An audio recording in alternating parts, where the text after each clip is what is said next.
Lucille Ball left Jamestown in 1926, but she never sold her grandparents' house on Lucy Lane. For decades, it sat mostly empty, locked, and untouched. Last month, demolition began, and workers found a hidden room filled with unmarked film canisters and handwritten letters dated between 1952 and 1960. The reels contain raw footage from I Love Lucy that was never aired and personal recordings Lucille made alone. People close to the project say some scenes are shocking, others are just sad. The family has not decided whether to release them, but the secret is already out. Lucille Desiree Ball entered the world on August 6, 1911, in Jamestown, New York, without knowing that her life would bend and twist long before fame ever called her name. Her father worked as a lineman for Bell Telephone, moving from place to place with the job, and Lucille followed him with the wide eyes of a child who still believed the world was steady. Then, everything cracked when she was only 3. Typhoid fever swept her father away on February 28, 1915. Her mother was pregnant. Their home fell silent. Lucille remembered almost nothing from that day, except a bird trapped inside the house, beating its wings in panic. That image stayed with her and turned into a lifelong fear of birds. It was like the moment pressed itself into her mind and never left. After that loss, survival became the new language of the family. They moved constantly, chasing stability that never seemed to stay long. Eventually, they ended up in Kelleron, New York, at her grandparents' house on what is now known as 59 Lucy Lane. The place was crowded with relatives, noise, and the smell of food stretching further than the money that paid for it. It was working class in every direction. Her grandparents tried to hold things together, but tragedy came again when a childhood accident involving a gun led to a lawsuit. The family sold the house. Lucille watched everything familiar disappear again, and her grandfather sank into something he never came back from. She carried that sense of losing ground everywhere she went. Through all of this, something inside her kept looking for a way out. By 15, she was already drawn to stages, already chasing school plays, already imagining herself somewhere bigger than Kelleron. She practiced routines in front of her family, mimicking movie stars and pretending that applause waited somewhere ahead. Acting became her escape route, a rope tied to the possibility that life could be different. The odds were against a girl like her with no money, no connections, and no roadmap, but she could not let it go. That dream helped her breathe. If a camera had followed her around back then, the footage would show a girl who was unsure and awkward. Not yet the confident redhead people would one day adore. It would show her trying on expressions like costumes and turning living rooms into stage rehearsal. It would show how badly she wanted it, even when there was no real sign it would ever happen. She was still ordinary then,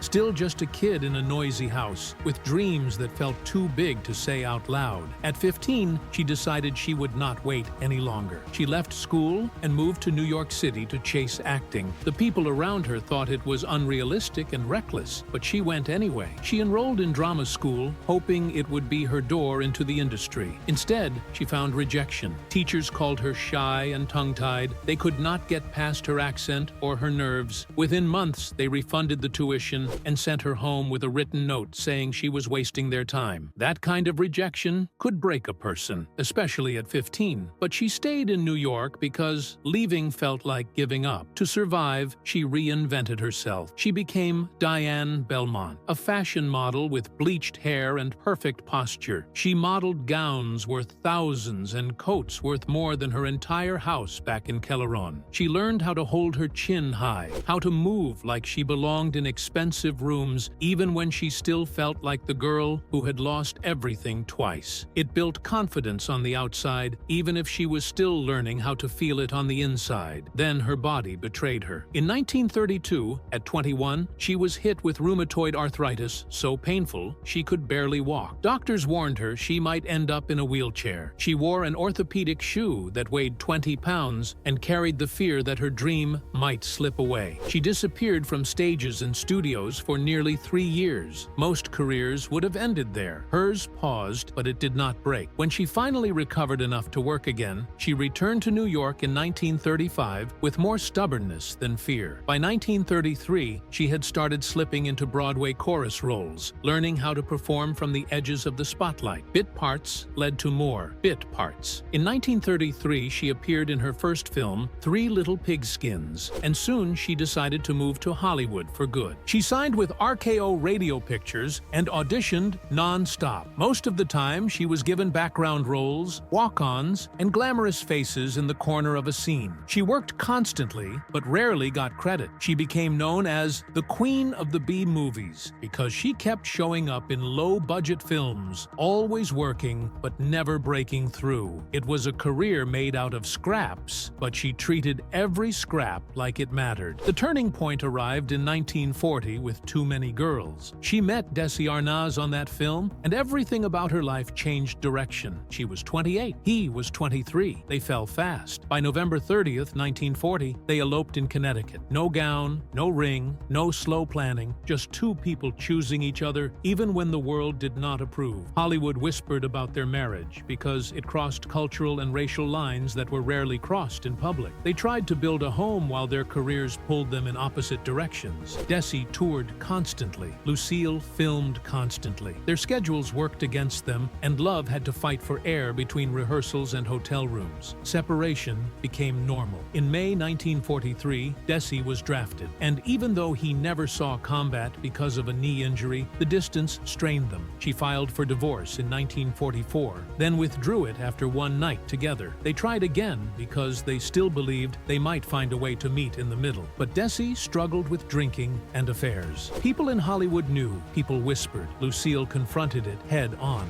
Eventually, there was no way around the pain, only through it. On March 2nd, 1960, she divorced him for real. It was Desi's birthday. The strange thing was that even after the marriage ended, they did not let go of each other completely. They built a business together. She bought Desi out of Desilu Productions and turned it into a powerhouse that produced shows like Star Trek and The Dick Van Dyke Show. They lived separate lives, but never stopped caring. In 1986, near the end of his life, she called him. She told him she loved him. She thanked him for everything. It was one last moment between two people who had broken each other and built each other at the same time. Lucille Ball's second act really began on the radio. From 1948 to 1951, her show, My Favorite Husband, ran for 124 episodes and turned her into one of the biggest radio stars in the country. The series was based on Isabel Scott Rorick's stories, and Lucille played Liz Cougat, a housewife who kept stumbling into everyday trouble. Listeners loved her timing and the way she turned simple domestic moments into something sharp and funny. Her chemistry with co-star Richard Denning helped, but one person was missing from that world. Desi Arnaz was not part of the cast, and the show's success moved forward without him, while their real marriage kept going in the background. When CBS decided that My Favorite Husband should move from radio to television, they wanted to keep the safe formula. Lucille refused to let that happen unless Desi was written in. She insisted that if she was going to play a wife on TV, she wanted to do it opposite her real husband. Executives thought it was a terrible idea. They worried audiences would not accept a Cuban band leader as the husband of an all-American redhead. Lucille pushed harder. She told them she would walk away if Desi did not play her television husband. She understood something they did not. Their real-life rhythm, the way they argued and made up, would make the show feel real. That stubborn choice held her marriage together for a while and saved her career from being trapped in radio. Out of that fight came I Love Lucy, which premiered in October 1951 and slowly rewrote the rules of television. Behind the scenes, Lucille and Desi were building something else. Desilu Productions began as a small company formed around I Love Lucy in 1950, just a wrapper for their show. But when they sat down with CBS to talk about how the show would be made, they refused to accept the usual cheap route. Most television at the time was broadcast live and preserved on fuzzy kinescopes that were almost useless for reruns. Desilu pushed for something much more ambitious. They insisted the show be filmed on 35mm film using a 3-camera setup in front of a live audience. It sounded too expensive. It sounded unnecessary. The network said it cost too much. To make it happen, Lucille and Desi agreed to something painful. They took big pay cuts in exchange for control. Desi's salary dropped from $4,000 per week to $2,000. Lucille's went from $2,500 to $1,500. In return, Desilu owned all the film prints and negative. At the time, this looked like a sacrifice. Later, it became one of the smartest business deals in television history. When I Love Lucy Lucy exploded in popularity and syndication became possible, those filmed episodes could be sold again and again.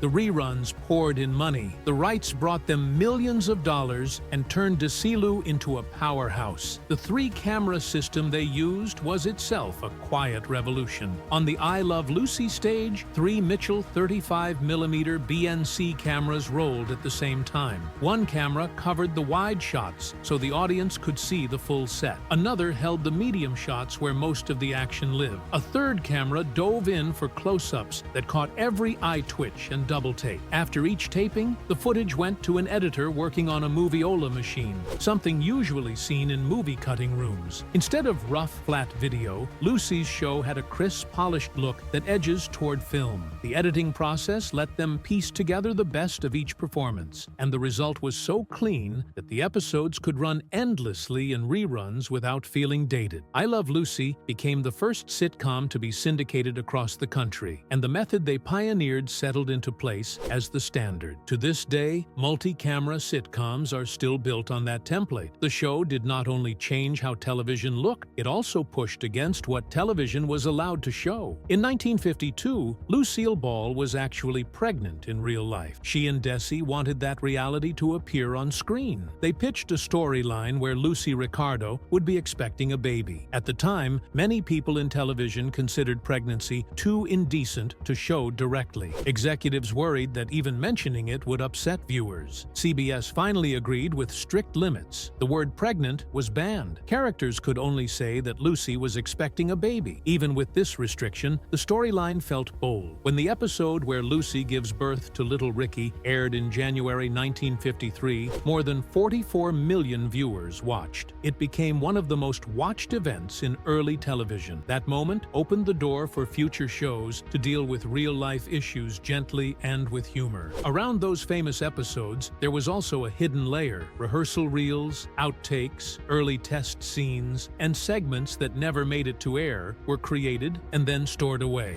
Over the years, a few of these have surfaced in specials such as Lucy's Lost Episodes, but many remain buried in archives. Fans like to imagine shelves of unmarked cans containing scenes no one has seen since the 1950s, revealing the trial and error behind each joke and the constant effort to refine timing and staging. Those fragments show just how much work sat underneath a half hour of laughter. While America saw Lucy as a cheerful clown, another story was quietly building in her past. In 1936, long before I Love Lucy, Lucille Ball signed an affidavit in California, registering to vote as a member of the Communist Party. She later said she did this to please her socialist grandfather, Fred Hunt, who had strong political beliefs and wanted her to make a show of support. She was 25, living in Los Angeles, still shaping her career. The same paperwork listed her as a delegate to the California State Central Committee of the Communist Party. She insisted that she never attended any meetings, never contributed money, and never took part in the party's work. Her registration stayed on record for about 2 years and then lapsed. For a while, it seemed to mean nothing. Then came 1953, the height of the Red Scare, when fear and suspicion sat everywhere in American politics. The FBI and the House Un-American Activities Committee discovered her old registration and opened an investigation. J. Edgar Hoover personally ordered the probe. Lucille's name went onto an FBI watch list at a time when being even loosely tied to communism could ruin a career or worse. The timing could not have been more dangerous. She was the star of the biggest show on television, and Desilu had major contracts tied to that success. One wrong phrase, one harsh conclusion, and everything could have collapsed. Lucille chose to face it head-on.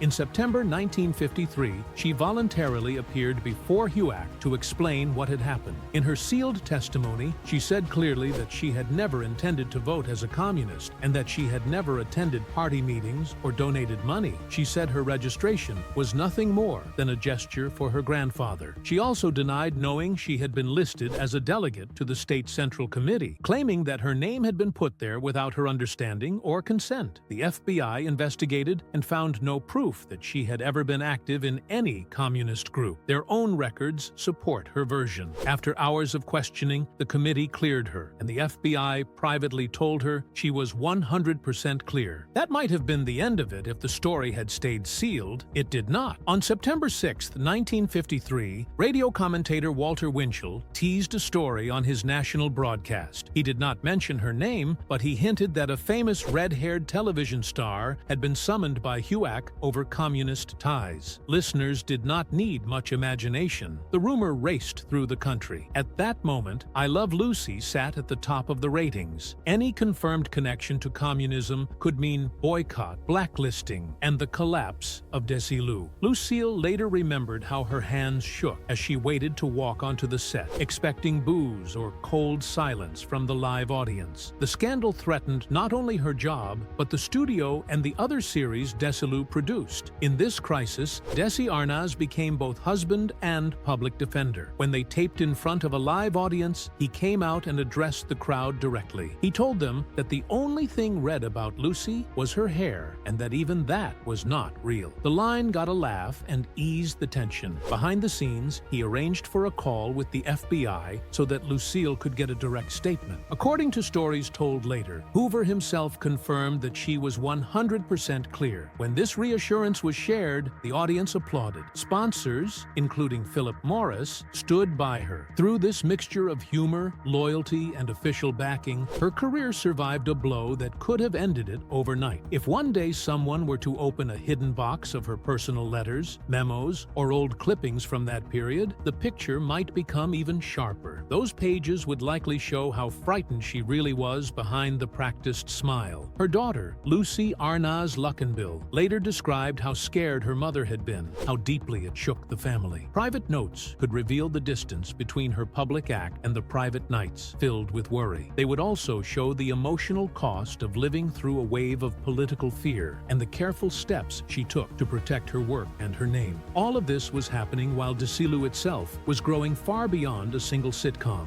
What began as a company around I Love Lucy in 1950 expanded into a major studio by the late 1950s. By 1957, Desilu was producing the Lucy Desi Comedy Hour and also backing ambitious new shows. One of those was The Untouchable, which premiered in 1959. It stood out as one of the first crime dramas to draw on real FBI files to shape its stories. The studio kept taking risks. Lucille Ball supported a strange science fiction project called Star Trek. The first pilot failed to convince the network, but she pushed hard for a second pilot. Because of that insistence, Star Trek finally debuted in 1966. By the late 1950s, Desilu had become the largest independent television production company in the world. It helped launch series such as The Andy Griffith Show and Mission Impossible, and its production methods influenced nearly every major studio around it. In 1962, Lucille's professional life shifted again. Her marriage to Desi had ended, but their company still bound them together. That year, she bought out his share of Desilu for more than $2 million. The deal gave her 52% of the stock and made her the controlling force at the studio. With that single move, she became the first woman to head a major Hollywood television studio. It placed her in a position that almost no woman had held in the industry, surrounded by male executives who doubted she could manage business decisions at that level. She had not trained as a studio boss. She learned as she went. Owning Desilu meant giving orders, making cuts, and sometimes firing people she liked. It also meant answering for every failure. Her leadership helped bring bold shows to screen, but it came at a cost. The pressure could be brutal. At the same time, she kept working in front of the camera. The Lucy Show ran from 1962 to 1968, and while audiences saw the familiar physical comedy, behind the scenes, she was balancing two full-time roles. She spent long hours on set, sometimes 16 hours a day, then moved straight into meetings about budgets, schedule, and scripts. People who worked for her talked about a woman who was tough, demanding, and sometimes feared. She wanted clean work, sharp timing, and no waste. She missed Desi's business instincts and admitted that the job exhausted her. Her health and personal life began to strain under the load. Co-workers remember someone who was calculating and controlled, but also clearly overwhelmed by the weight of expectation. After the Lucy Show ended, she shifted into Here's Lucy, which ran from 1968 to 1974. This time she worked with her children, Lucy and Desi Jr., and returned again with Gail Gordon. She played a secretary working for her brother-in-law, and once again the show lasted 6 seasons. Even then, the industry around her was changing. By the 1980s, the television landscape had had moved on, and tastes were different. When she tried to return with Life with Lucy in 1986, the result was painful. Only 8 episodes aired on ABC before the show was canceled. Critics were harsh. Audiences did not respond. Lucille Ball, who had once dominated television, now faced a public failure. She felt humiliated and deeply shaken. Friends said her confidence never fully recovered from that blow. Behind all the success and the public persona, she carried a heavy emotional load. She had built an empire and a brand that demanded constant perfection. As her personal life became more complicated and her marriage ended, the weight of being Lucille Ball grew harder to bear. In later interviews, she admitted to exhaustion and sometimes spoke with regret about lost friendships and the way work had swallowed her life. Her last major interviews show a woman looking back at the price paid for decades of fame and control. If more behind-the-scenes footage or internal studio memos from the Desilu years ever surface, they will likely show a side of her that viewers rarely imagined. Not the clumsy housewife who burned dinner and tripped over furniture, but a serious, precise studio head pacing through sound stages, checking lighting, worrying over numbers, and pushing through meetings. The paperwork and raw reels would reveal the pressure she carried and the relentless work ethic that kept Desilu standing. They would also underline how much resilience she needed to keep moving in an industry that often did not want women anywhere near that level of authority. As her career wound down, her body began to fail her as well. In April 1989, she was rushed to Cedars-Sinai Medical Center in Los Angeles after suffering severe chest pains. Doctors found a dissecting aortic aneurysm and performed a 7-hour surgery to repair her aorta and replace a valve. For a short time, she seemed to be recovering, walking and eating in her hospital room. Then, just over a week later, on April 26, 1989, her abdominal aorta ruptured in a different area from the surgical site. Doctors tried to resuscitate her, but she died at 5:47 in the morning at the age of 77. Her death certificate listed cystic medial necrosis, a breakdown of the walls of the blood vessels, as a contributing factor. She had quietly struggled with heart problems for years and had reportedly used inhaled drugs known as poppers to ease chest pain as early as 1984. The news of her sudden death shocked fans who had grown up with her across 6 decades. Even in her final years, one bond from her early life remained powerful. Desi Arnaz, the man who had shared both her marriage and the first waves of success, was dying of lung cancer in late 1986. On November 30th, 1986, which was their wedding anniversary, their daughter Lucy brought a telephone to his bedside. She held the receiver to his ear while Lucille spoke from a distance. Lucille said, "I love you 5 times in a row." Desi answered that he loved her too and added, "Good luck with your shows." That was the last conversation they ever had. Desi slipped into a coma and died on December 2nd, 1986. Lucy later said that her mother cried all the way home after that call. For all the years of conflict, divorce, and business strain, their connection never truly disappeared. After Lucille Ball's death, her image did not fade. It grew. Reruns of I Love Lucy, The Lucy Show, and Here's Lucy continued to run in syndication, reaching new generations who had never seen the original broadcasts. Documentaries and biographies kept retelling her story, this time placing more emphasis on her role as a pioneer. She became a symbol not just of comedy, but of female power in television. A woman who owned a studio, took creative risks, and insisted on shaping her own career. Museums built exhibits around her life and work. Special TV tributes aired, celebrating her timing, her physical courage in comedy, and her determination behind the camera.